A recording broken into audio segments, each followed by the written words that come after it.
Hi,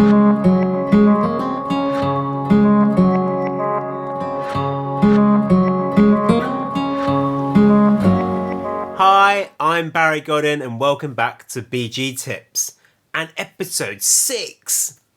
And today we're going to talk about everything sleeping. Hope you've looked at my kit list video, so we're going to refer to the list here and that's going to take us through what we're going to talk about today.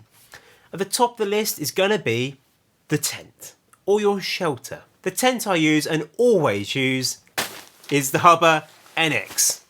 This is an incredible tent.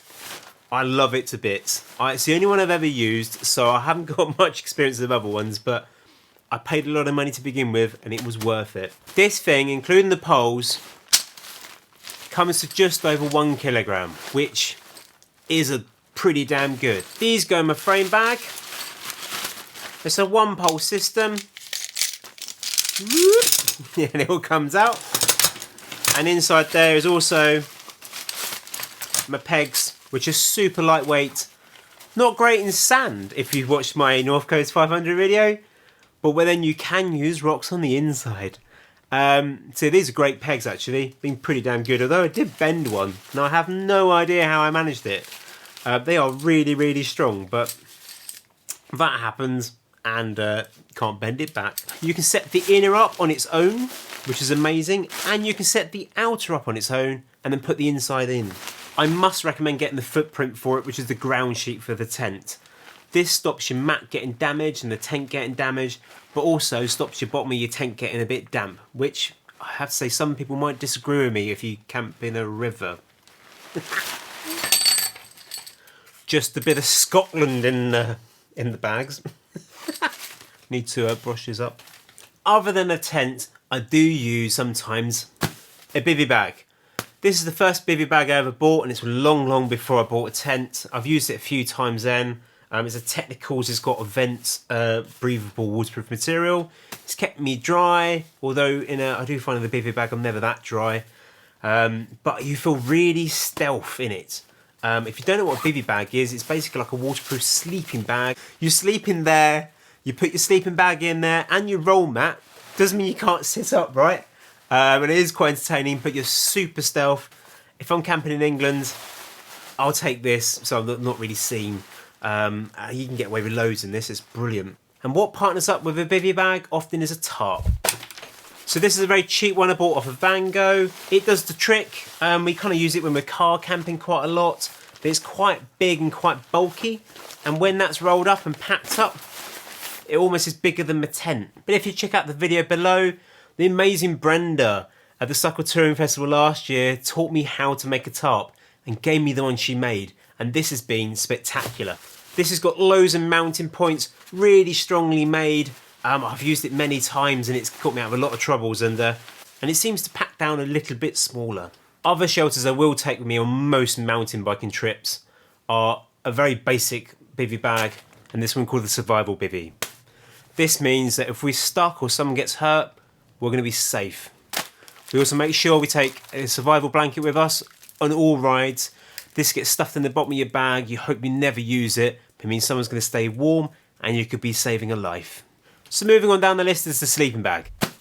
This was my first ever one I bought for £30. It was a Berghaus bag, but synthetic, which is great because when it's wet, it stays warm. But the negative about it, it's very heavy, it's very big and bulky, and every sleeping bag has ratings, so check out these ratings. This is comfortable at plus 13, which is kind of like a summer's day for us. You're at risk of life at -3. So at -3, that could be a Scottish summer during the night, so it's not the safest bag unless it's a really, really warm day. So my sleeping bag's definitely been upgraded to a grab down sleeping bag. You notice that all my sleeping bags are inside dry bags. Everything's inside dry bags.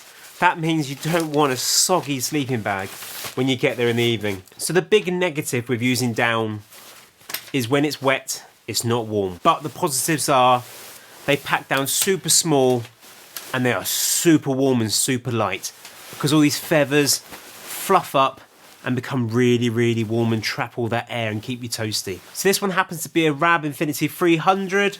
That gives me a comfort of 3 degrees, limit of comfort of -2, and extreme temperature of -18. I bought this so I could withstand lots of winter nights, and I've been warm ever since. A partner, I ordered them up with a silk sleeping bag liner, which also means in those summer evenings when you get a little bit sweaty, you don't stick to this material because it's quite sticky. So you stay in nice slippery silk and you have a nice comfortable evening. Next on the list happens to be the pillow, and you all cry, a pillow? What comforts does he get now? No, I just use any dry bag that's stuffed for the clothes. That's more than enough and comfortable for my evening. Some people take inflatable pillows. I carry far too much stuff, so I just use anything that's dry bag, and I often wrap it in something a bit nicer, such as a t-shirt or something like this, and it makes it nice and comfortable for the evening. So we've covered the sleeping bag liner, and next comes along the sleeping mat. This is the one I bought first. This is a Thermarest Neo Air. It's amazing. It was super comfortable, super thick. I tell you what, you sleep near someone else, they don't want to be anywhere near you. You sound like you've got a crisp packet. The other problem with it at the moment is I've got a slow puncher, so I need to fix it. It's full when I go to bed, but by the time I wake up, I'm flat on the floor and cold. But this is super warm and toasty. The other one I've been trying out is Outkit Numo, and this thing's incredible. I bought it at a bike show for £30 because there's a slight discount on it, but I think regularly it's like 40 quid or something. This thing is actually smaller and lighter and pumps up bigger than the Thermarest, which cost me about £120. This has been incredible.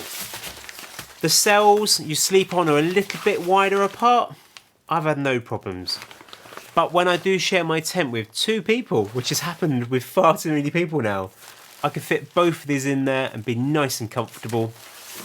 This one cups me to stop me sliding into the other person who's beside me.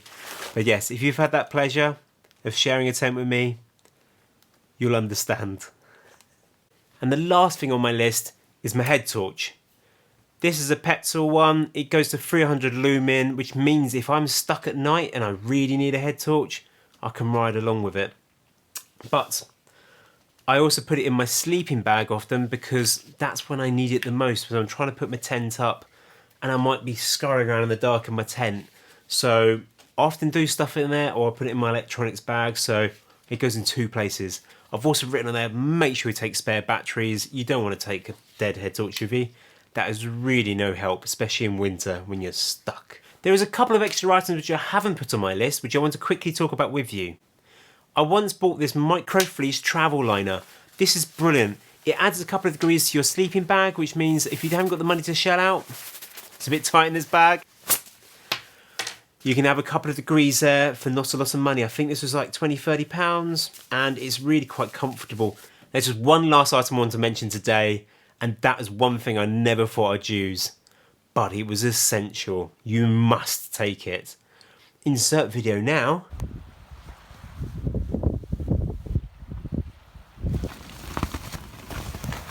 Not going so well. It's raining and my tent's broken. How ridiculous is this? Emergency pack up in the rain, but somehow I've kind of all got together. Let's find some civilization to fix this problem. Never happened to me before, as you're quite aware of. Never thought it could. It has now. So this is tent repair tape. Without this, I would have been stuck at the beginning of a week away. I patched this up over my tent and it kept me dry and warm for the next few days, and the tent stood up. Where it ripped was exactly where the pole was giving it tension, so I was particularly worried if this would work, and it really, really did. To fix the tent poles, I used a couple of bolts and some spokes and gaffed it around where it snapped, and that acted as a splint.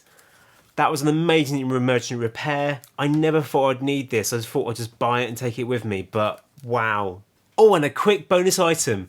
Those looking for a luxury camp, here is the camping chair. Ta-da! This is the Thermarest Trekker chair. Before I get loads of people calling upon it, I've never taken this with me bike packing. I've taken it once car camping with it, but I have to say, it's well comfortable. It's quite supportive, it does protect you, so if anyone needs a bit of comfort on those trips, it's a little bit of extra weight, but a lot of comfort. It uses your air mat you're going to use in the evenings, so double purpose. And you can just sit there and watch that sunset from a beautiful seat. So I hope you found that helpful. If you've got any more questions, please put in the comments below. If I can't answer them, hopefully someone else will. And all together, we can make your adventure even better. Ciao for now.